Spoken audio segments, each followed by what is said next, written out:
Taib. Bismillahirrahmanirrahim. Assalamualaikum warahmatullahi wabarakatuh. Alhamdulillah. Wassalatu wassalamu ala rasulillah. Hayakumullah wa bayyakum wa saddadanillah wa iyyakum ala al-khairi wal huda mahayyina. Wa as'aluhu bimannihi wa karamihi ayyaj'alani wa iyyakum min ahli al-ilm wal qur'ani tadabbura wa fikha innahu ala kulli syai'in qadir wa bil ijabati jadir. Bapak-bapak dan ibu-ibu yang dirahmati oleh Allah Subhanahu wa taala, insyaallah kita akan melanjutkan kajian kita kembali ad-da' wad dawa, dan ana bersyukur kepada Allah Subhanahu wa taala pertama kali karena bisa dikembalikan oleh Allah Subhanahu wa taala untuk mengkaji kitab ad-da' wad dawa di Masjid Al-Hayah ini. Kemudian ana bersyukur juga kepada para ikhwah, terkhusus para DKM Al-Hayah yang telah memberikan kesempatan juga untuk kita bisa membuka kembali kitab ad-da' wad dawa. Karena biasanya kalau nggak ada kajian, kitab itu tidak apa? Terbuka. Ila qiyamis sa'ah. Sampai hari apa? Kiamat, masyaallah. Ya, hatta Al-Qur'an Al-Karim. Makanya Al-Qur'an Al-Karim Allah Subhanahu wa taala itu akan angkat pada hari kiamat nanti. Semua tulisan-tulisannya itu enggak ada lagi. Yang tersisa cuma lembaran-lembarannya tok. Na'udzubillah. Itulah yang dikhawatirkan oleh seluruh orang yang betul-betul berkutat dengan Al-Qur'an. Yang rajin semangat menuntut apa? Menghafal Al-Qur'an Al-Karim. Itu yang perlu kita ketahui. Baik. Terakhir, kalau antum punya bukunya, itu terakhir kalau nggak salah halaman 40. Halaman yang ke-40.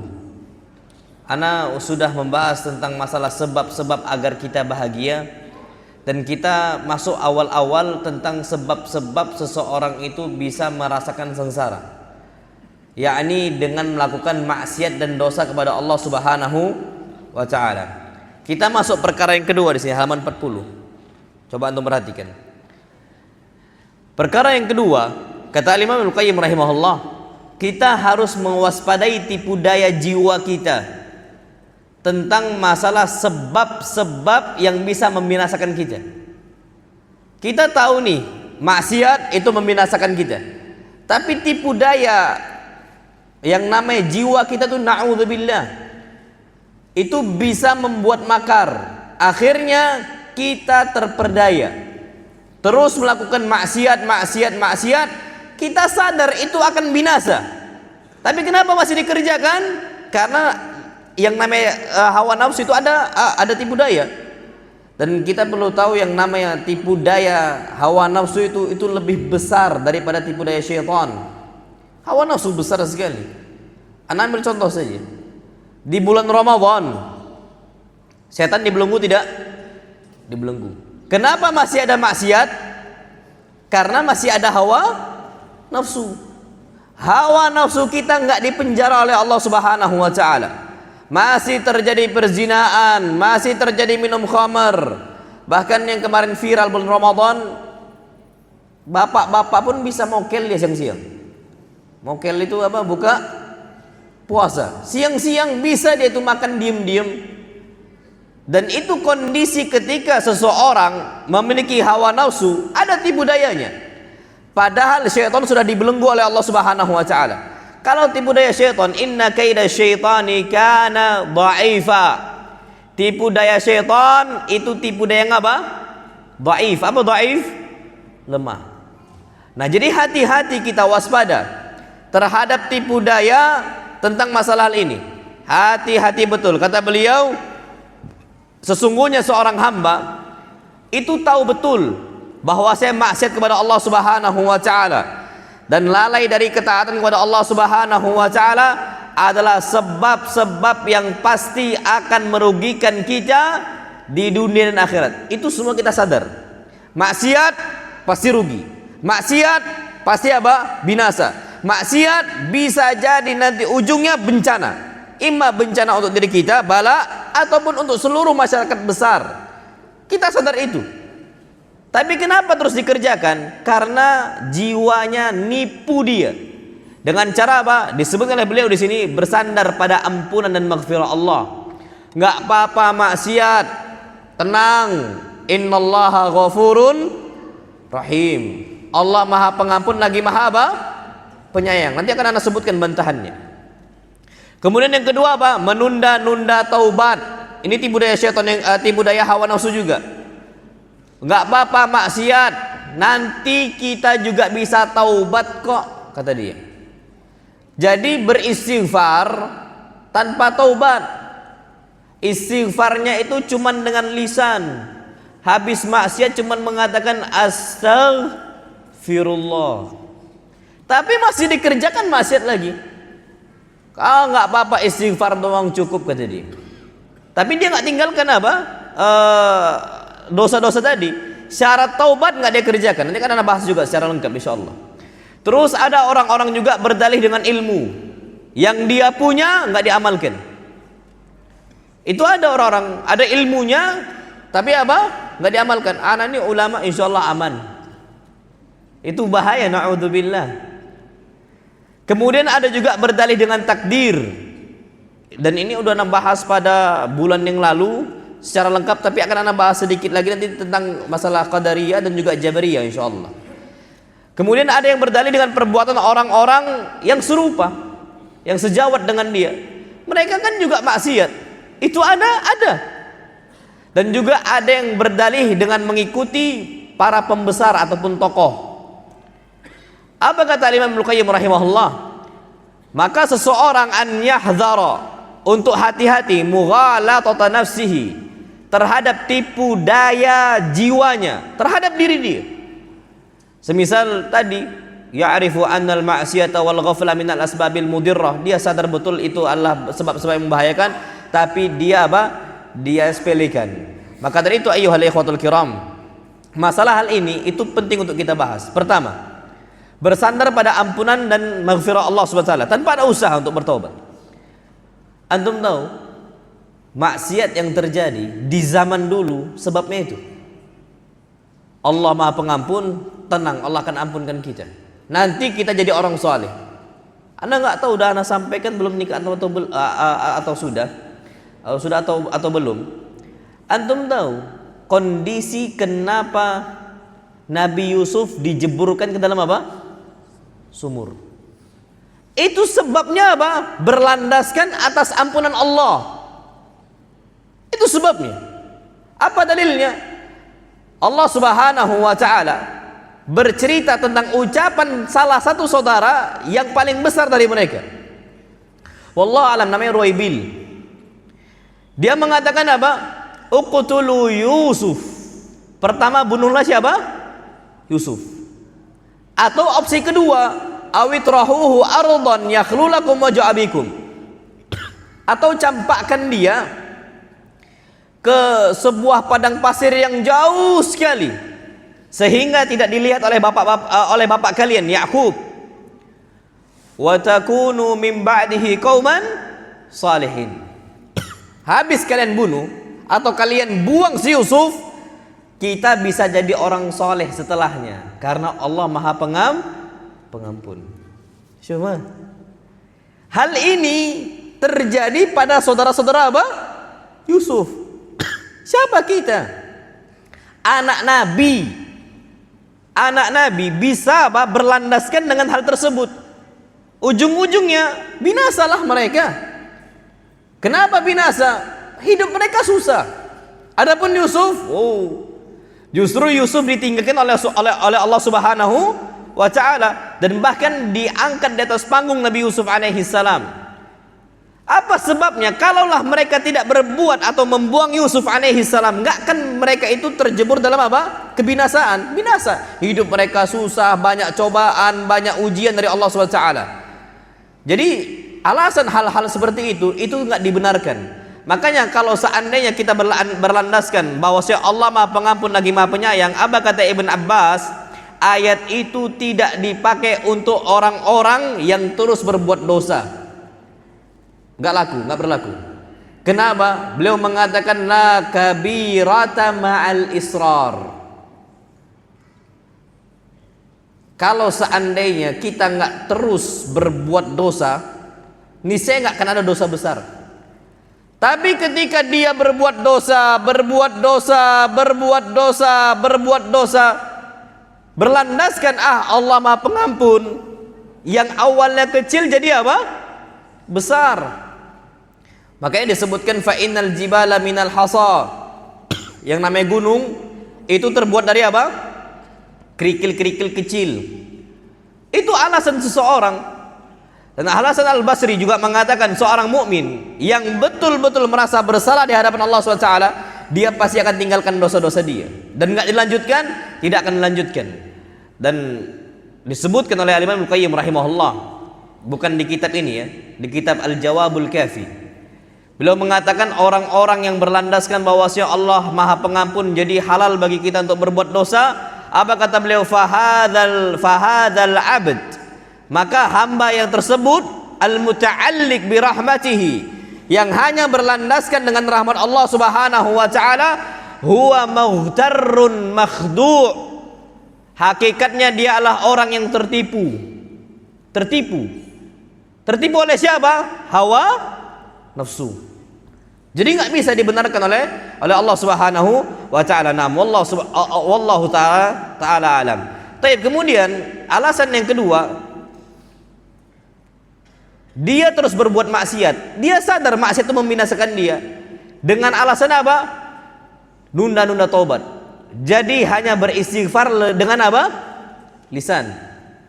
Ada nggak syarat sahnya taubat? Ada. Yang pertama an-nadamah. Apa an-nadamah? Menyesal. Yang kedua al-azm, tekad kuat untuk tidak ngulangin dosanya. Tekad apa? Kuat. Yang ketiga al-iqla' anizam, melepaskan diri kita dari dosa tersebut. Keempat, bertaubatnya sebelum ajal menjemput atau sebelum matahari terbit dari mana? Barat.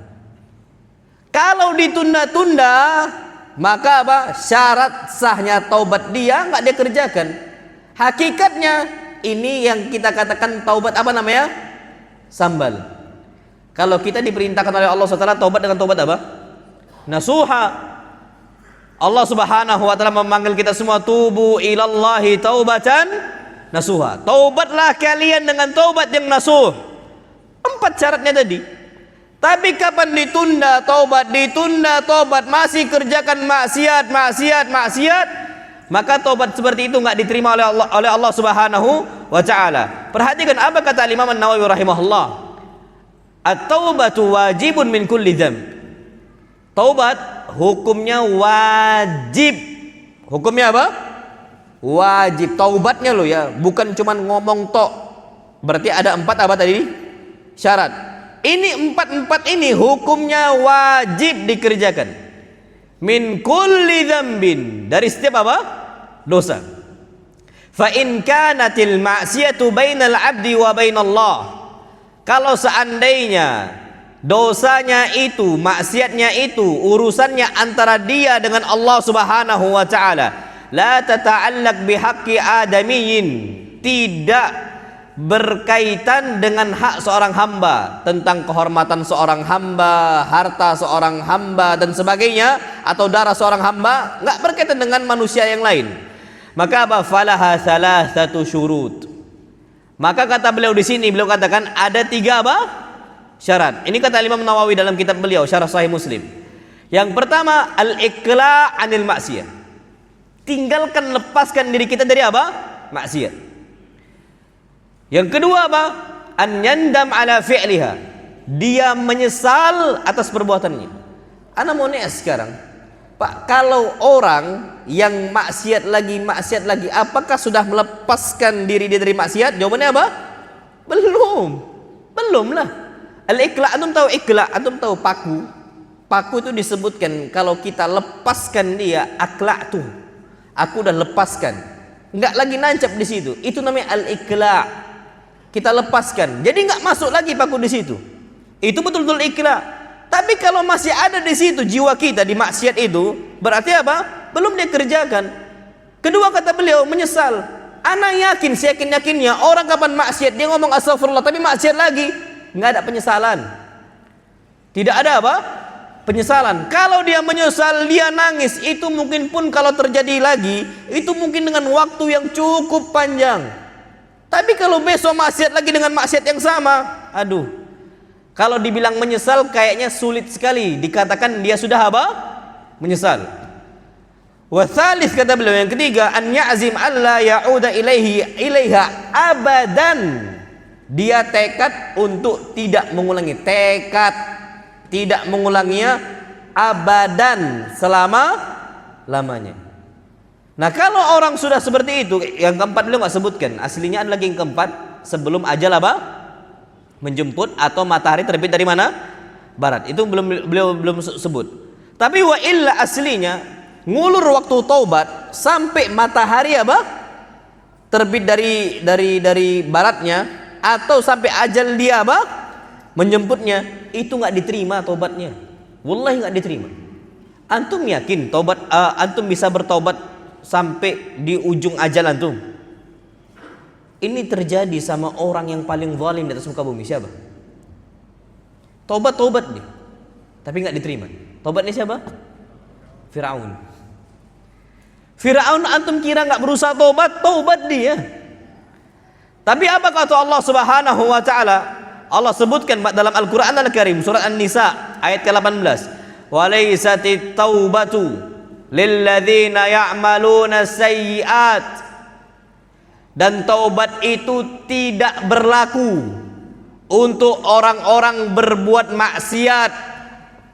Terus dia berbuat maksiat, alasannya nanti taubatnya di ujung. Ini bahaya sekali tipu daya manusia, tipu daya jiwa manusia. Nanti sampai kapan? Hatta idza hadara ahadahumul maut. Sampai kalau seandainya kematian tiba untuk dia, qala inni tubtul an. Saatnya saya bertaubat. Apa kata Allah? Enggak berlaku. Antum tahu? Insyaallah. Firaun disebutkan dalam hadis sahih riwayat Imam Ahmad. Disebutkan dalam Musnad Ahmad, Firaun itu mengatakan amantu, aku beriman dengan apa yang diimani oleh siapa? Musa. Tapi dengan kondisi seperti itu nggak diterima. Apa alasannya? Dikarenakan sudah waktu ajal menjemput. Makanya dalam riwayat Imam Ahmad, ketika dia mengucapkan la ilaha illallah, fadassa Jibrilu fi fihi turab. Malaikat Jibril langsung ngambil pasir yang ada di laut, disumpel di mulutnya siapa? Firaun. Karena takut Firaun mengucapkan apa? La ilallah. Berarti Jibril menghalang-halangi orang beriman gitu. Oh enggak. Terucap pun dia enggak akan bisa, enggak akan diterima. Karena sudah dia apa? Sudah ketika ajal menjemput, enggak akan bisa hatta terucap la ilaha illallah. Karena dia mengucapkan la ilaha illallah itu bukan murni dari apa? Hatinya. Sedangkan orang yang selamat mengucapkan la ilaha illallah, kata Nabi kita Muhammad SAW, man qala la ilaha illallah mukhlisan min qalbihi. Orang mengucapkan la ilaha illallah murni dari apa? Hatinya. Kalau tidak murni dari hatinya, maka enggak akan bisa. Firaun mengucapkan la ilaha illallah, tapi dia dalam kondisi apa? Inadan wastikbara, dalam kondisi sombong kepada Allah Subhanahu wa taala. Nah, kita jangan sampai menunda-nunda taubat, nanti dan sebagainya. Itu enggak dibenarkan dalam syariat apa? Islam. Makanya istighfar kita ini, kadang-kadang istighfar kita itu butuh kepada istighfar lagi. Kenapa? Betullah ini istighfar kita. Karena sering sekali istighfar kita itu taubat sambal tadi. Makanya kata Al-Hasan Al-Basri rahimahullah, beliau mengatakan istighfaruna yahtaju ila istighfar. Istighfar kita butuh kepada apa? Istighfar. Astagfirullah, ternyata anak istighfar tadi itu kayaknya belum serius gitu. Akhirnya istighfar kita butuh kepada apa? Istighfar. Allah, antum kira amal taat nggak butuh istighfar? Butuh. Antum sholat, Antum sholat ini maksiat atau taat? Taat atau maksiat? Taat. Habis sholat ngapain kita mengucapkan apa? Istighfar. Antum jangan pede banget gitu loh, taubat ana udah diterima, istighfar ana diterima oleh Allah Subhanahu wa taala. Bisa jadi istighfar kita istighfar sambal tadi. Maka istighfaruna yahtaju ila istighfar. Kadang-kadang itu cuma tipu daya saja. Antum jangan pede, Pak, Masya Allah. Dan bahkan Nabi Ibrahim pun nggak yakin, Pak, dalam kondisi memastikan, bisa memastikan amalnya diterima. Nggak bisa, Pak. Nggak akan ada yang bisa memastikan. Hatta Masya Allah, Nabi Ibrahim pun berdoa ketika habis bangun Ka'bah. Apa doa Nabi Ibrahim? Rabbana taqabbal minna. Ya Allah, terimalah amal kami ini. Karena nggak bisa ada yang menjamin, Mbak. Maka istighfarnya Nabi paling sedikit satu hari berapa kali? Dalam sebuah hadis 70 marrah, dalam hadis yang lain 100 marrah. Ada hadis yang mengatakan 100 kali ataupun 70 kali. Sebenarnya, Pak, enggak 70, lebih banyak dari itu. Karena pernah sahabat Nabi kita Muhammad SAW itu menghitung Nabi ketika bermajlis, Nabi lagi ngobrol sama kawannya, Nabi nyimak, kawannya ngobrol, Nabi SAW sambil istighfar. Wa in kuntu la'uddu istighfaran Nabi SAW. Aku menghitung istighfarnya Nabi SAW itu lebih dari berapa kali? 100 kali.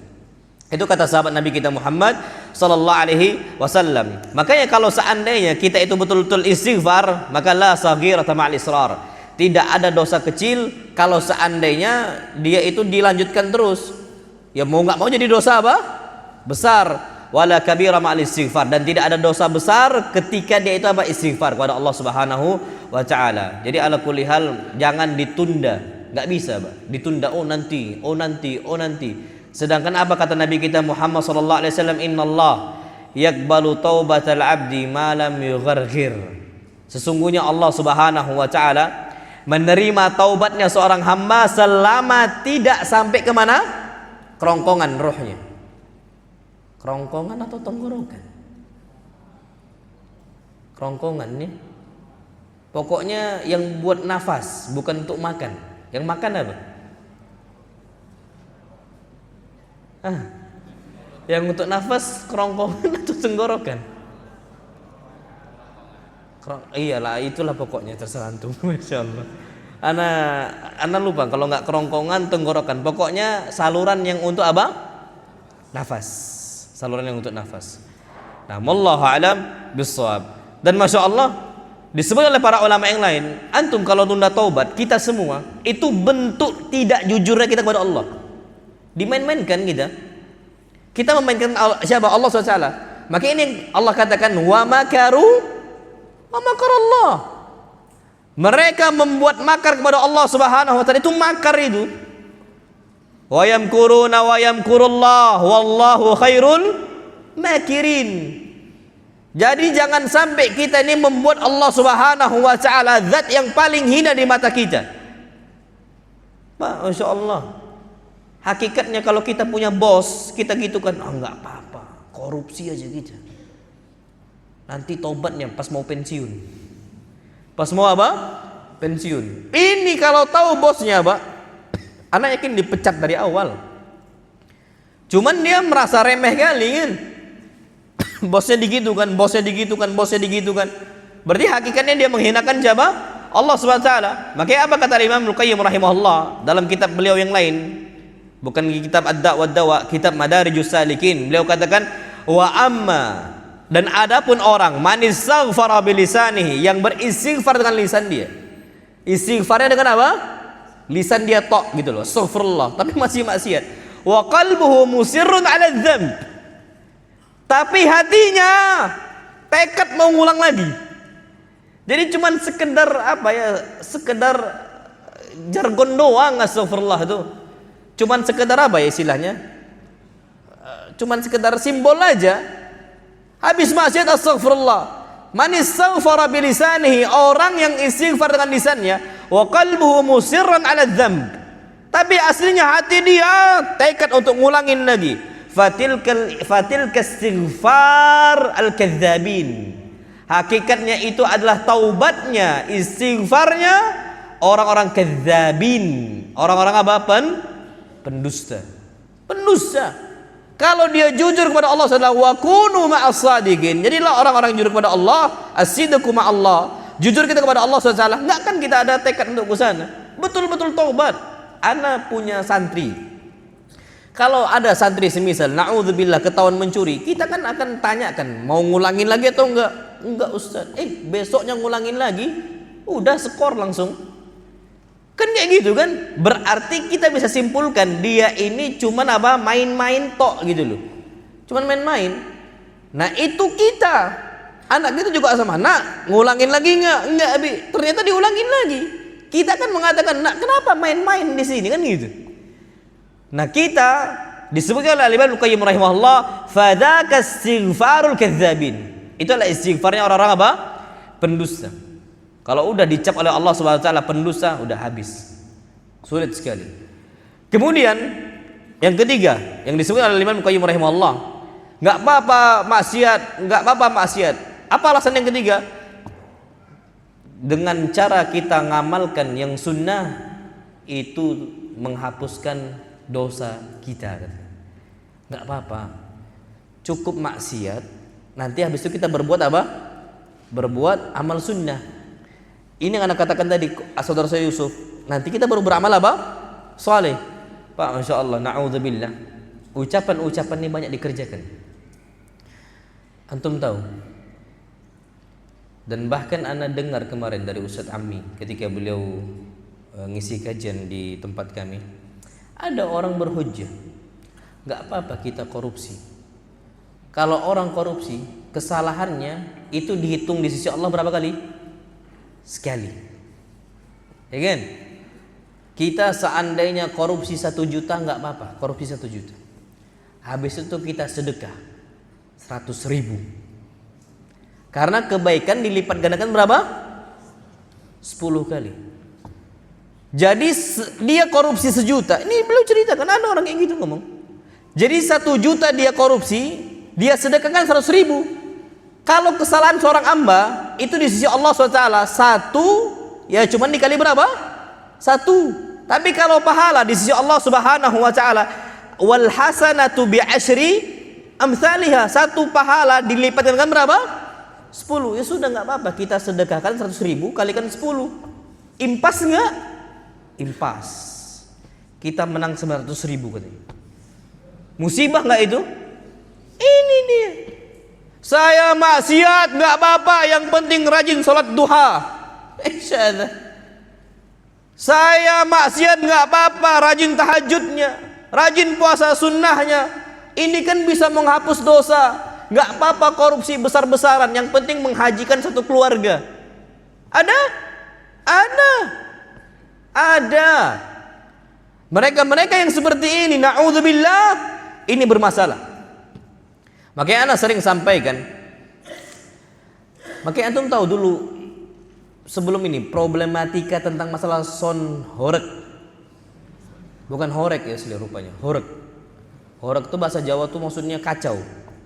Antum tahu problematika son horek itu? Apa kata hujahnya? Ana nonton di TV itu.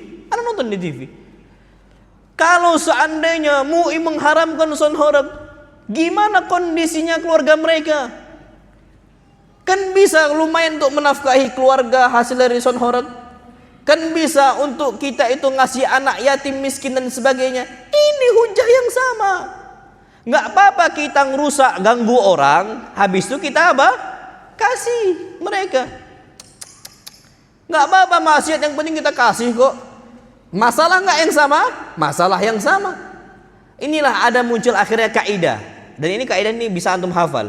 Kaidah itu para ulama mengatakan husnun niyah la yubarrirul wasilah. Baiknya niat, tujuan tidak membenarkan apa? Cara. Dan Robin Hood, antum tahu? Maling tujuannya itu apa? Ngasih. Masalah nggak itu? Masalah, satu dunia pun nggak akan setuju sama dia. Itu cuman sekedar antum perlu tahu saja. Makanya anak lucu, ya Allah, ini alasan orang zaman dulu yang dipakai, yang dibunyikan berkali-kali. Ya orang PSK kan juga sama. Anak kerja kayak gini gara-gara untuk nafkahin Keluarga, itu yang disebut oleh mereka. Makanya yang perlu kita ketahui, dosa-dosa besar yang mereka kerjakan, ganggu orang sampai mengganggu orang seperti itu, na'udzubillah, itu dosa besar. Mengganggu tetangga, bahkan kata Nabi, la yu'min, tidak beriman. Itu kan berarti ganggu. Dosa nggak itu? Dosa. Dan dosa-dosa seperti itu yang berlaku dengan hak-hak adami, hak-hak manusia yang lain, itu harus ada tobat yang sungguh-sungguh, bukan dengan amal sunnah semata. Nggak bisa, Pak. Apalagi dosa-dosa besar, zinanya, khamernya, membunuhnya, nggak bisa berlaku. Oh, cukup mengamalkan amal apa? Sunnah. Korupsi dosa besar bukan? Dosa besar. Walaupun yang dikorupsi cuma sedikit, tapi dia itu maling yang bukan haknya dia masuk ke dalam tubuh dia, itu dosa besar. Karena makan dari apa yang Allah haramkan, dosa besar. Walaupun jumlahnya mungkin cuma 1 juta atau mungkin cuma 2 juta kata mereka, itu jumlah yang besar. Di sisi mereka kecil. Mereka anggap itu dosa kecil, enggak, dosa besar. Walaupun mereka nganggap itu nominal kecil. Ini nggak bisa dihapus dengan apa? Amal sunnah. Nggak bisa. Karena syaratnya itu harus apa? Tinggalkan dosa yang besarnya dan dia bertaubat kepada Allah Subhanahu wa taala. Makanya apa kata Allah Subhanahu wa taala? In tajtanibu kaba'ira ma tunhauna an. Kalau kalian jauhin dosa besar yang kalian dilarang darinya, nukaffir ankum sayyi'atikum. Baru kami hapuskan dosa kalian. Kalau enggak, masih dia kerjakan walaupun dengan amal yang sunnah, walaupun kita enggak akan bisa. Anda ambil contoh, Pak. Orang nyembah kuburan, orang nyembah patung, orang nyembah apa lagi? Nyembah pohon dan seterusnya. Nyembah makhluk. Pokoknya dia nyembah selain Allah Subhanahu wa taala. Dia sholat, diterima enggak sholatnya? Enggak diterima. Sampai kapan dia diterima sholatnya? Sampai dia tinggalkan apa? Kesyirikannya. Faham sampai sini? Itu dia. Mau nggak mau kunci seperti itu. Oh, mau dia kerjakan amal sunnah kayak manapun yang dia legalkan, maka nggak akan berlaku.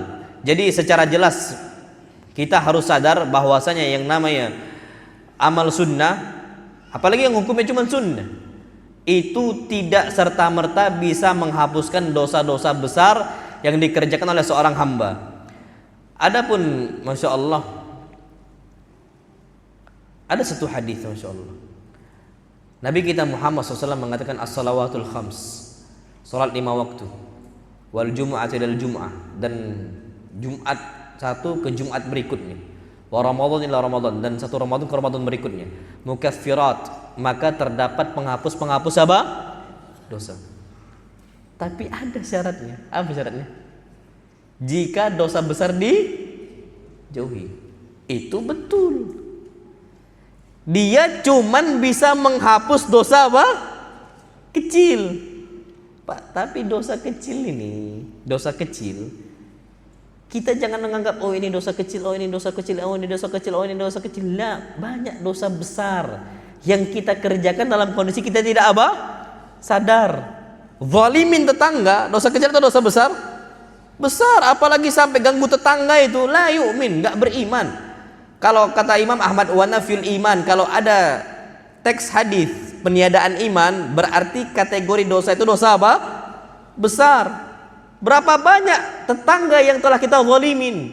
Makanya enggak ngaruh, Pak, amal sunnah itu kalau kita udah berbuat dosa besar, apalagi ganggu tetangga dan sebagainya. Ada satu hadis Masya Allah, ini seorang wanita, bahaya, na'udzubillah. Apa kata Nabi SAW ditanya tentang seorang wanita, banyak solatnya, rajin solatnya, min kathrati salatiha wa siyamiha wa sadaqatiha, banyak rajin solatnya, rajin sedekahnya, rajin juga apa? Puasanya, sunnahnya banyak dikerjakan. Tapi apa? Walakin tu'dhi jiranaha bilisaniha, dia ganggu tetangganya dengan apa? Lisan. Pak, dosa yang paling sering dikerjakan oleh Bani Adam, dosa apa? Lisan. Dan ini kata Nabi SAW untuk Mu'adz, thaqilatka ummuka ya Mu'adz, wa hal yakubbun nas finnar illa hasaidu alsinatihim. Orang itu memang banyak masuk ke neraka, diseret oleh para malaikat di neraka, sebabnya panen-panen dari lisan apa? Mereka. yang dituai dari lisan mereka, itu paling banyak. Dosa besar. Apa kata Nabi SAW? Ketika dia mengganggu tetangganya dengan lisan dia, walaupun banyak amal sunnahnya, komentar Nabi cuma satu, hiya finnar, letaknya di api neraka. Selesai api neraka, sudah.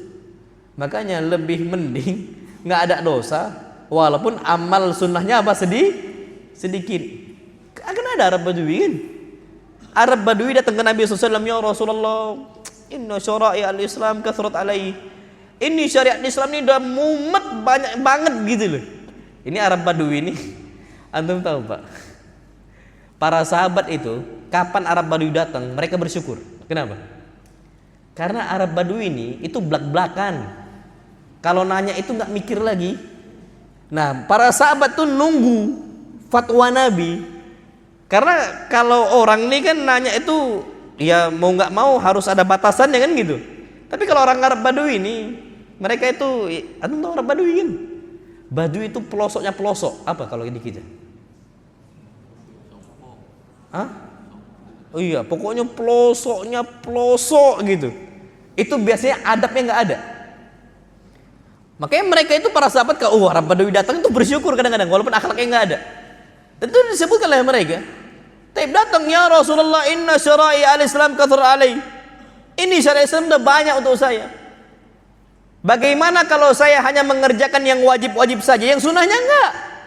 Dan saya tinggalkan maksiat-maksiatnya. Apakah saya a'adkhulul jannah? Apakah saya masuk surga? Qala na'am. Kata Nabi, iya, kau masuk surga. Dengan bangga dan senangnya dia pulang dengan dalam kondisi bahagia. Oh, ternyata cukup yang wajib baik gitu. Cukup yang wajib aja. Yang sunnah enggak usah. Yang penting tinggalkan apa? Maksiat. Tapi komentar Nabi ketika dia berpaling pulang, apa kata Nabi? Aflaha in sadaq. Ini kalau dia jujur, selamat dia. Karena biasanya kalau orang cuma mengerjakan yang wajib saja, biasanya tanpa ditambahkan yang sunnah, ada wajib itu yang cacat. Contoh sholat cuma yang wajib. Sholat Allahu Akbar belum 5 menit, baru semenit mikirin ayam goreng. Ya kan? Ada cacatnya, itu bahaya. Kalau dia bisa kerjakan 100%, kajian, belajar nuntut ilmu apa hukumnya? Nuntut ilmu apa hukumnya? Wajib. Tapi ada kadang-kadang kurangnya di kita. Apa? Tidur. Baru berapa menit, bismikallahumma amutu, rohnya keliling, masya Allah, di masjid. Nah, tarat ruhu, terbang rohnya, masya Allah. Ayo, nggak sadar lagi apa yang disampaikan ustadznya. Sadarnya kapan? Adzan Isya. Pas adzan Isya baru apa? Sadar. Ada nggak kekurangannya? Ada. Ditambahkanlah lagi dengan yang sunnah. Kajian mungkin cukup di rumah, sekedar YouTube. Makanya yang wajib aja tidur, insya Allah yang YouTube juga tidur. Ya kan, apalagi YouTube tuh di rumah, jadi pengantar tidur, masya Allah. Jadi yang perlu kita ketahui, mengandalkan amalan sunnah, kata Al-Imam Al-Qayyim rahimahullah, untuk menghapus dosa besar itu sebuah kejahilan nyata, kebodohan. Minal hamaqah, termasuk apa? Sikap bodoh. Dia mengandalkan, oh enggak apa yang sunnah, ini bisa menghapuskan dosa kita. Itu termasuk apa? Sesuatu hal yang bodoh. Karena amalan yang sunnah itu akan diterima jika pondasinya kokoh. Dengan cara apa? Tinggalkan yang haram.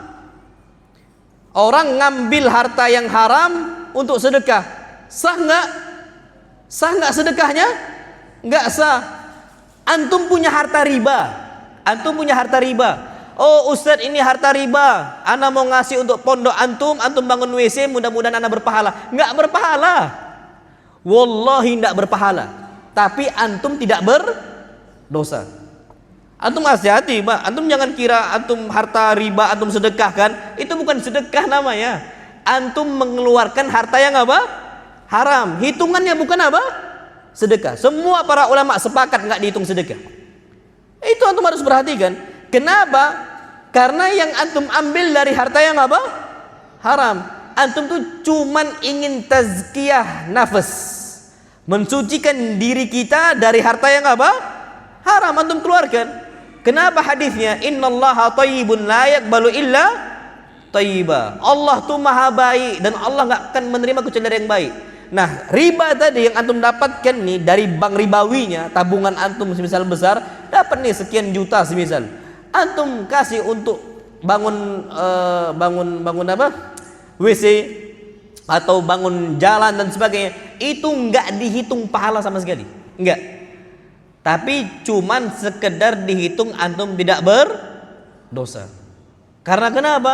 Karena yang sunnah ini nggak akan diterima kalau pondasinya masih rapuh, masih bercampur dengan sesuatu yang Allah haramkan. Kalau udah haram nggak akan Allah SWT terima. Naam. Wallahu alam bissawab. Apalagi sampai insyaallah Al-Imam Az-Zahabi rahimahullah, beliau mengatakan menggunakan ibadah sunnah sebagai kompensasi bagi kita untuk meremehkan dosa besar, itu sesuatu hal dosa besar, kata beliau. Dan ini beliau sebutkan dalam kitab Syiar A'lamin Nubala. Beliau katakan fa inna istisghara dzambi huwal kabira. Nganggap remeh sebuah dosa itu adalah dosa besar. Ini kata beliau Az-Zahabi rahimahullah. Istisghar dzam huwal kabira. Antum meremehkan dosa itu sendiri, itulah dosa besar. Karena ujung-ujungnya, pada puncaknya, orang kalau udah meremehkan dosa, biasanya dia akan mudah terjatuh ke dalam dosa apa? Besar. Iya. Orang nggak akan berani berzina kecuali dia nganggap zina itu remeh temeh. Nah, udah ada nih. Sudah Pak ya.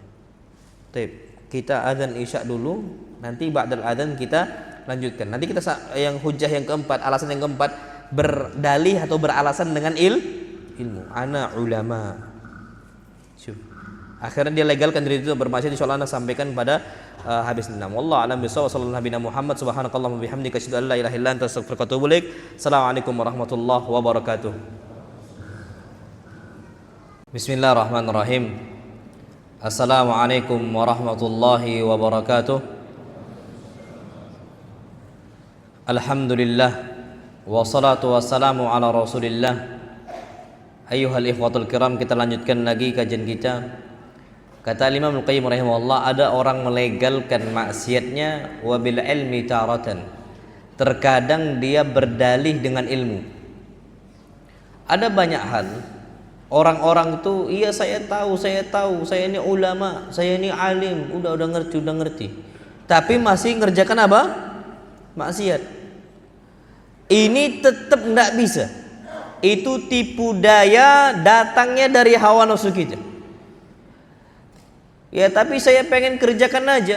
Saya udah punya ilmunya sudah. Dan saya tahu cara yang bertaubat pun tahu kata dia. Nah, ini masalah ini, Pak. Harusnya ilmu itu menjadi penuntun bagi kita untuk menjauhi apa? Maksiat. Lo ilmu itu nur. Ilmu itu apa? Cahaya. Bukan pembenaran agar kita justru melakukan apa? Maksiat. Ini masalah di kita. Harusnya kenal sunnah malah dekat dengan Allah, bukan justru malah jauh dari siapa? Allah Subhanahu wa ta'ala. Makanya orang yang berilmu tapi nggak mengamalkannya, itu jauh lebih besar dosanya dibandingkan orang berdosa dalam kondisi jahil. Orang berilmu, orang berbuat dosa, dia tahu ilmunya, dibandingkan orang berbuat dosa dalam kondisi dia nggak mendalami ilmunya. Lebih besar mana dosanya? Yang faham betul ilmunya. Makanya orang yang pertama kali diazab oleh Allah Subhanahu wa ta'ala dalam api neraka, Masya Allah, apa kata Nabi SAW? Alim, orang yang berilmu. Awal man tusa'ar bihimun nar, yang dibakar pertama kali oleh Allah, ulama. Makanya Masya Allah, Anda masih ingat sekali Ustaz Syafiq waktu itu ketika acara wisuda, beliau tegak dalam kondisi beliau tuh nangis. Beliau nyampaikan khitabah beliau sampaikan nasihati kepada kami, antum hati-hati. Yang pertama kali dibakar oleh Allah SWT aslinya ya jenis kita ini, kata beliau. Kalau kita nggak bertakwa kepada siapa? Allah. Pak, Ustadz tuh kurang ngerti apa tentang ilmu? Antum kurang ngerti apa? Mungkin antum tuh udah banyak ilmunya, tapi tak hafal, tapi faham, gitu loh. Jadi antum itu insya Allah udah belajar akidah bertahun-tahun, belajar fikih bertahun-tahun. Ana yakin insya Allah antum ngerti, faham apa dampaknya, apa konsekuensinya dari perbuatan dosa itu. Ana yakin ngerti, karena antum udah belajar Riyadhus Shalihin, belajar tentang akidah, hadis-hadis Arba'in Nawawi dan sebagainya. Masa antum nggak ngerti? Nggak mungkin. Ana yakin insya Allah antum ngerti. Nah, dalam kondisi antum mengerti, itu lebih besar dosanya. Makanya masya Allah, dosa syirik yang paling besar dosanya, syirik kepada Allah dalam kondisi apa? Kata Nabi SAW, dosa syirik yang paling besar antusyrika billah, engkau itu berbuat syirik kepada Allah SWT dalam kondisi wa huwa ya'lam annahu khalaqak, dalam kondisi dia itu tahu Allah menciptakan dia.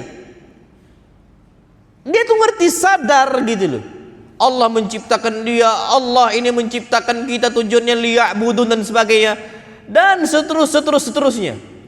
Nah, kondisi seperti itu, maka kita harus sadarkan yang namanya ilmu harusnya menuntun kita kepada apa? Kepada agama Allah Subhanahu wa taala. Jadi jangan sampai enggak mengamalkan ilmu.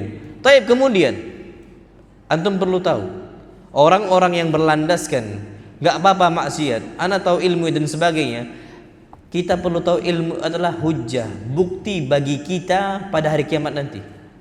Tapi bisa jadi di saat yang sama bumerang bagi kita. Makanya kata Nabi kita SAW, Al-Qur'anu hujjatun laka aw 'alaik. Yang namanya Al-Qur'an hujjah yang akan membela engkau atau menggugat engkau. Antum tahu hari kiamat itu namanya hari persidangan, kan? Kita itu di mahkamah kubra, mahkamah persidangan yang paling besar. Ketika para hambanya ditegakkan di hadapan Allah Subhanahu wa taala. Quran itu dua dia. Bisa jadi yang bantu kita, bisa jadi yang gugat kita. Kalau di persidangan kita di dunia, nggak usah jauh-jauh. Ada pengacara satu, ada namanya jaksa penuntut umum, kan? Yang satu bela kita pengacara, makanya muhami namanya. Muhami ini yang lindungi kita. Makanya pengacara itu dalam bahasa Arab muhami. Dari kata apa? Hama, yuhami, muhami, artinya menjaga. Nah, kita kalau Al-Quran nggak dipakai, hafal Quran. Qarun, apa nasibnya Qarun? Pengikut Nabi Musa, tapi nggak diamalkan. Ini yang Allah firmankan, apa kata Allah SWT?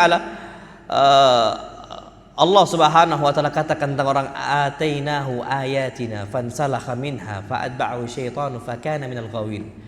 Ada seseorang yang udah kami kasih ayat kami, hafal Quran banyak, bukan Quran, ayat-ayat kami zaman dulu sebelum Quran, udah kami kasih ayat-ayat kami, dia ngerti ilmunya, dia tahu hukumnya dan sebagainya, ternyata dia malah ngikuti syaitan. Maka apa kata Allah SWT? Kana minal ghawin, fakana minal ghawin. Dia akan apa? Menyimpang jauh sekali. Makanya orang awam ngerti sunnah, orang awam dalam kondisi dia murtad, itu madaratnya nggak sebesar ustadz ketika dia murtad. Antum tahu ustadz, mantan ustadz murtad tahu? Yang hina Islam itu, yang sampai terbang ke Amerika kalau nggak salah ya. Anda nggak tahu sekarang dia di mana. Mudah-mudahan mustarahun minhu, mudah-mudahan kita cepat diistirahatkan dari dia. Itu orang, Mbak, mantan ustadz, katanya lulusan dari sebuah pondok pesantren, katanya. Tapi madaratnya lebih apa? Besar. Karena dia paham ilmunya, dia ngerti ilmunya, tapi nggak dipakai. Makanya kalau orang berlandaskan dengan anak ada ilmunya, loh, justru kalau antum ada ilmunya masih bermaksiat, dosanya lebih apa? Besar di hadapan Allah Subhanahu wa taala. Makanya perumpamaan orang-orang yang berilmu tapi nggak mengamalkannya, apa kata Allah Subhanahu wa taala? Matsalul ladzina hummilut Taurah, orang-orang yang Allah Subhanahu wa taala diberikan beban Taurat, hafal Taurat. Qarun semisal, hafal dia Taurat. Bani Israel dari kalangan Yahud, mereka hafal Taurat. Thumma lam yahmiluha, tapi enggak diamalkan isinya Taurat. Kamathalil himar, permisalan seperti apa? Himar. Apa himar? Keledai, Pak, keledai ini hewan yang dihinakan oleh Allah Subhanahu wa taala. Himar. Himar, keledai. Makanya antum makan keledai halal atau haram? Halal atau haram? Keledai antum makan halal atau haram? Haram. Oh enggak Ustaz, kan ada yang halal. Keledai apa yang halal? Keledai liar. Keledai liar tuh zebra. Orang tuh nyangkanya keledai jina, oh keledai yang dipelihara. Keledai liar, keledai yang enggak dipelihara. Keledai al-wahshi, himar wahshi itu zebra. Zebra halal atau haram? Halal. Keledai yang bersama manusia, yang jina itu keledai yang warna apa itu keledai itu? Abu-abu kayaknya. Abu-abu, biru. Warna biru bukan tuh? Abu-abu. Ya gitulah pokoknya warnanya. Ah itu tuh. Itu yang keledai jina itu. Yang bisa dituntun dan sebagainya. Itu Allah hinakan.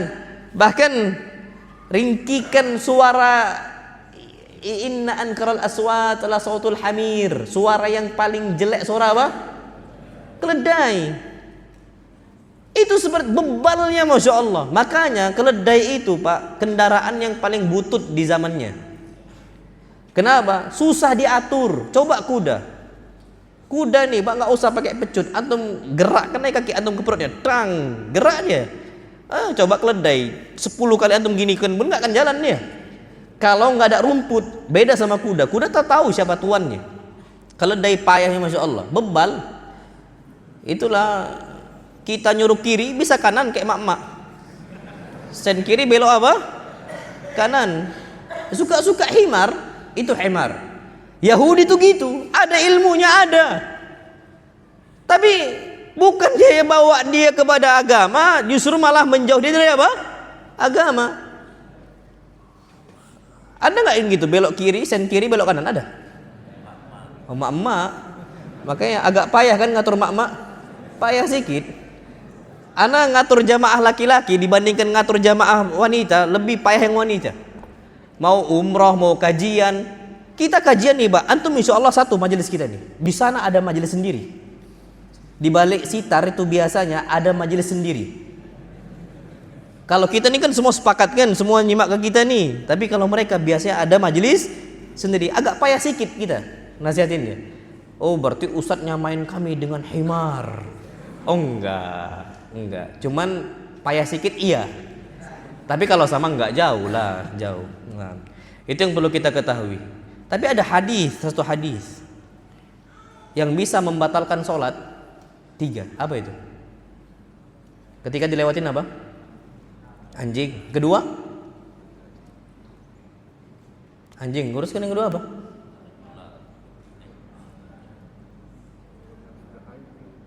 Wanita yang haid. Wanita yang sudah balik maksudnya. Ketiga apa? Afwan. Apa yang ketiga? Himar bukan? Sebentar. Ana lupa hadisnya.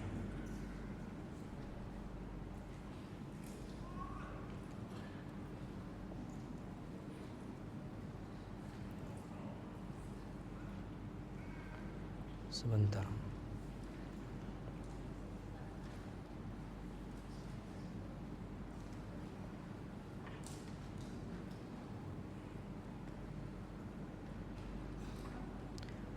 Yaqta'u salat al-muslim akan membatalkan salat laki-laki muslim, al-mar'ah wanita, wal himar keledai. Anda enggak nyamain lu ya. Ini Anda cuma menyampaikan hadis Nabi kita Muhammad SAW. Wal kalbil aswad, anjing apa? Hitam. Wallahu alam kenapa? Yang jelas itu bisa membatalkan. Itu bisa apa? Membatalkan. Ini tiba-tiba muncul di kepala aja nih. Teringat lagi hadis itu. Tapi ala kulli hal, yang jelas orang punya ilmu nggak diamalkan tuh bahaya. Wallahi bahaya, susah, bebal dan mental aja gitu. Antum mau 1000 bahasa pun antum pakai, mental aja. Makanya Fir'aunu hadhil ummah, Fir'aun yang umat Islam di zaman umat Islam, siapa Fir'aunnya? Abu Jahal. Kenapa Abu Jahal dikatakan Fir'aunu hadhil ummah, Fir'aunnya umat Islam? Karena dulunya dia Abul Hakam. Apa Abul Hakam? Bapaknya ilmu, bapaknya kebijaksanaan. Bijaksana, ilmu banyak. Datang Nabi bukan beriman dengan ilmunya, malah membangkang dengan apa? Ilmunya. Bahaya. Jadi Allah kuliah di sini himar, kita kembali itu memang bebal. Orang Yahudi, orang semisal Bani Israel itu ketika mereka punya ilmu tapi nggak diamalkan seperti apa? Himar. Seperti apa? Keledai. Ingat, wanita nggak kayak keledai, jauh lebih baik wanita. Karena memang ada beberapa orang yang menolak hadis ini dikarenakan hadis ini masa hadisnya sahih, berarti kalian menyamakan kami dengan apa? Keledai lah. Nggak sama, cuman hukumnya dalam urusan itu ya sama hukumnya. Tapi jelas kalau wanita yang sudah haid atau yang sudah balik itu tidak disamakan dengan Nabi SAW dengan apa? Himar. Bukan itu maksudnya. Tapi dalam hukumnya sama-sama membatalkan bagi ulama yang mensahihkan hadis tersebut. Wallahu a'lam bishawab. Kemudian yang perlu kita ketahui, antum belajar dan menuntut ilmu itu bukan untuk bermaksiat, tapi untuk jauhin apa? Maksiat. Apa kata Sufyan Ats-Tsauri mengatakan innama yuta'allamul ilmu liyu'mala bihi. Ilmu itu dipelajari untuk diapain? Diamalkan, bukan koleksi tok gitu loh. Bukan koleksi. Antum tahu hukumnya kita harus berlapang dada, hukumnya kita itu harus kondisi memaafkan, nggak boleh menzalimin orang dengan lisan, nggak boleh ghibahin orang dengan lisan, tahu dengan sejuta bahasa gitu. Tapi kadang-kadang kita itu suka apa? Suka menjauhin fulan, menjauhin alan. Antum tahu hukum boikot orang tuh antum tahu? Apa hukum boikot lebih dari 3 hari? Haram. Tapi masih aja ada yang kayak gitu. Jadi ilmu itu cuma sekedar apa? Koleksi. Itulah justru yang membuat kita malah menjauh dari Allah Subhanahu wa taala. Makanya orang, kata Al-Hasan Al-Basri, dikatakan alim, innamal alimu man khafallah. Dikatakan alim ketika dia takut dari siapa? Allah SWT. Ketika dia jauhin maksiatnya itu alim. Zaman dulu yang dikatakan alim itu bukan sekedar orang yang punya ilmu lah, tapi alim Rabbani, orang alim yang dia itu sesuai dengan ajaran Rabbul Alamin, sesuai dengan apa yang dibawa oleh Allah Subhanahu wa taala. Dia bisa mendidik umat dengan ilmunya. Dia itu bisa membawa umat dengan apa? Ilmunya kepada Allah Subhanahu wa taala. Itu alim, bukan sekedar koleksi doang. Bukan sekedar apa? Koleksi. Rasulullah sallallahu alaihi wasallam, Masya Allah, bersabda beliau, yuja'u birrajul yaumal qiyamah fayulqa finnar. Ada seseorang yang dibawa oleh para malaikat untuk diletakkan, dijebur ke dalam apa? Api neraka. Fatandaliku aktabu batnihi. Isi perutnya terbuai semuanya. Isinya semuanya terbuai. Habis. Antum tahu orang kecelakaan? Ana beberapa waktu yang lalu tuh lihat, aduh, habis badannya, tangannya tuh lepas, semuanya lepas. Ini isi-isinya tuh hancur, terbuai semuanya. Fatandaliku aktabu batnihi. Habis semuanya. Fayaduru biha kama yadurul himaru biraha. Akhirnya dia berputar-putar seperti keledai yang mengelilingi apa? Tempat penggilingan. Keliling, Masya Allah. Fayaqulu ahlun nar. Ini orang-orang penduduk neraka, lihat ini orang, kaget. Mana kaya fulan? Kenapa kau di sini wahai fulan? Bukankah engkau ini memerintahkan orang dengan hal yang ma'ruf dan engkau melarang orang dari hal yang mungkar? Qala na'am. Kuntu amur bil ma'ruf wala ati. Aku suruh mereka untuk berbuat yang baik, aku enggak kerjakan. Nak berangkat TPA, ngaji sana. Emaknya nonton. Bapaknya nak berangkat TPA, ngaji. Bapaknya mancing. Nah, itu. Kuntu amur bil ma'ruf. Aku perintahkan orang untuk berbuat kebaikan, kebajikan. Wala ati. Aku enggak kerjakan. wa anha 'anil munkar wa ati, dan aku yang melarang orang dari kemungkaran, aku yang mengerjakannya. Hadis sahih Bukhari. Disinilah Pak, hati-hati berdalih dengan ilmu untuk terus bermaksiat adalah bentuk kesombongan kita dan merendahkan syariat Allah Subhanahu wa taala. Hati-hati, apakah kita termasuk orang-orang yang seperti itu atau tidak? Sudah, ana udah ngerti sunnah, antum enggak usah ajarin ana. Mana antum? Siapa? Wa man nahnu? Siapa kita Pak dinasihatin orang? Al-Imam Ahmad nasihatin Imam Syafi'i diterima kok. Imam Ahmad ini murid, Imam Syafi'i apa?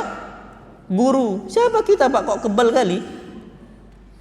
Nabi SAW dinasihati oleh orang, nerima nggak nasihatnya? Nerima. Itu Nabi dinasihati oleh Umar, dinasihati oleh Abu Bakar.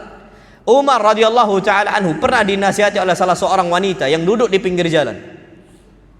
Nabi Umar ibn Khattab lagi berjalan bersama Al-Jarud namanya. Berjalan bersama Al-Jarud. Apa kata ketika Nabi SAW berjalan bersama Al-Jarud melewati seorang wanita yang sudah tua. Apa kata dia? Kuntu ata'ahaduk ya Umar. Aku kenal betul siapa engkau wahai Umar. Digitukan Umar Amirul Mukminin, pemimpinnya umat Islam, Al-Khalifah, pemimpin setelah Nabi kita Muhammad sallallahu alaihi wasallam dan Abu Bakar, pemimpin digitukan. Kuntu ata'ahaduka ya Umar. Aku kenal dengan engkau wahai Umar. Kunta tusamma Umairan bisuki Ukad. Bukankah engkau dulu dinamakan Umair di pasar Ukad? Aku kenal engkau. Umar itu Pak, ism tasgirnya kecilnya Umair. Hasan kecilnya apa? Husain. Fadl, Fudail. Umar, Umair. Apa lagi? Anas, Unais. Itu dia. Kunta tusamma Umairan fi suqi Ukad. Engkau namanya Umair kan dipanggil di zaman dulu di pasar Ukad. Thumma lam ta'til ayyam, kemudian datang setelah beberapa hari, fatusamma Umar. Kemudian engkau dipanggil Umar. Kemudian setelah beberapa hari engkau dipanggil Amirul Mukminin. Fattaqillaha ya Umar. Hati-hati engkau wahai Umar. Takutlah engkau kepada siapa? Allah Subhanahu wa taala. Fabaka Umar. Di saat itu Umar langsung nangis senangis-nangisnya. Yang nasihatin siapa? Perempuan lagi duduk di pinggir jalan. Aku kenal engkau, siapa engkau? Hati-hati engkau di hadapan Allah SWT. Langsung Pak Al-Jarud enggak ridho Pak, bosnya digituin. Ya sana khalifah kaum muslimin, pemimpinnya umat Islam digitukan sama wanita, enggak nerima. Ketika itu marah dia. He itu ucapan kayak kita, he gitu. He katanya. Siapa engkau? Tatajarra ala Umar. Engkau berani di hadapan Umar radhiyallahu taala anhu? Faqala da'ha. Biarkan dia ngomong depan saya dengan kondisi yang pedas. Biarkan. Sampaikan terus dia mau sampaikan apa dia yang mau dia sampaikan kepada saya. Itu kata Umar. Kenapa? Engkau tahu ini siapa wanita? Aku kenal dengan dia. Dia ini Khawlah bintu Hakim. Allati sami'aha Allah azza wa jalla min fawqi sab'i samawat. Dia ini Khawlah bintu Hakim yang Allah dengar ucapan dia, yang Allah firmankan dalam surah Al-Mujadilah atau Mujadalah. Qad sami'a Allahu qawla allati tujadiluka fi zawjiha wa tashtaki ila Allah. Wallahu yasma'u tahawurakuma. Allah dengar nih wanita. Fa Umar ahra ay yasma' kalamaha. Kalau Allah dengar, Umar harusnya lebih berhak untuk dengar ucapan dia. Umar ibn Khattab radhiyallahu anhu enggak mengatakan ana Umar, la. Allah dengar ucapan dia, bagaimana Umar enggak mau dengar ucapan dia? Akhirnya apa? Dengan tingginya ilmu Umar wa azimi haibatihi dan besarnya wibawa Umar, masih dengar ucapan nih wanita yang nasihati Umar ibn Al-Khattab. Pak, pedes ucapannya. Kalau lanjutannya itu Pak tentang masalah bagaimana. Kalau kita mungkin nggak siap digitukan. Engkau tuh dulu masih kecil. Aku tahu siapa engkau. Kalau kita kan istilahnya masih bau apa? Kencur. Kencur ada baunya. Anda nggak tahu. Yang jelas masih bau kencur. Tak kayak mana baunya? Harusnya masih bau telon kan gitu. Telon atau telon? Anda orang Medan, telon lah. Iya. Anda nggak tahu telon lah, telon apa telon? Anda nggak tahu. Ala kuliah bau kencur. Iya. Kita digitukan, mungkin kita marah. Aku tahu siapa engkau dulu di pasar Ukat, engkau tusari'u sibyan. Alah, engkau masih main-main sama anak-anak dulu. Digitukan, Pak. Tusari'u sibyan, engkau masih iseng sana, iseng dulu, iseng sini. Aku kenal engkau. Pak, kalau kita digitukan mungkin enggak siap. Tapi Umar bin Khattab radhiyallahu anhu dengan ilmu yang tinggi, siapa? Udah biarkan aja. Siapa saya? Kalau Allah dengar, bagaimana mungkin Umar enggak mendengarkan dia? Akhirnya apa? Diamlah Umar. 8 lewat nih, Pak. Sampai jam berapa kita? Kemarin jam 8 kan? Jam 8 stop gitu kan? Iya, kayaknya gitu kemarin kan? Jangan bohong kan tuh. Ayo, soalnya kita ini masih banyak, Pak, insyaallah. Antum tenang, masih ada kita jam 8 nih, besok masih ada pada maghrib itu masih ada insyaallah. Khutbahnya juga di sini. Tapi kalau untuk adza wa dawa pada maghrib masih ada. Nanti hari Sabtu ba'dal asar dan ba'dal maghrib, kemudian Ahad duha sama apa? Maghrib. Masih banyak, aman insyaallah. Berarti jam 8 aja ya? Nah, kita cukupkan sampai sini. Gak usah ada tanya jawab. Insyaallah ana minta keridhaan antum. Karena ana ulangi, ana takut antum bosan sama ana karena kita masih berapa sesi? 5 sesi lagi. 5 bukan 4, 5. Coba kita hitung ya. Besok pada maghrib. Habis itu Jumat pada maghrib, Sabtu pada asar pada subuh, terus Ahad pada duha sama apa? 6 masih, masya Allah.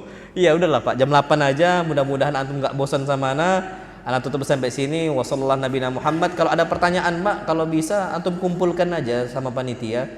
Karena kalau nggak ada pertanyaan, anda nggak akan buka pertanyaan. Tapi kalau anda tahu ada beberapa kertas, anda akan insyaallah akan buka pertanyaan. Nah, sampai sini. Subhanakallahumma bihamdika asyhadu an la ilaha illa anta astaghfiruka wa atubu ilaik. Assalamualaikum warahmatullahi wabarakatuh.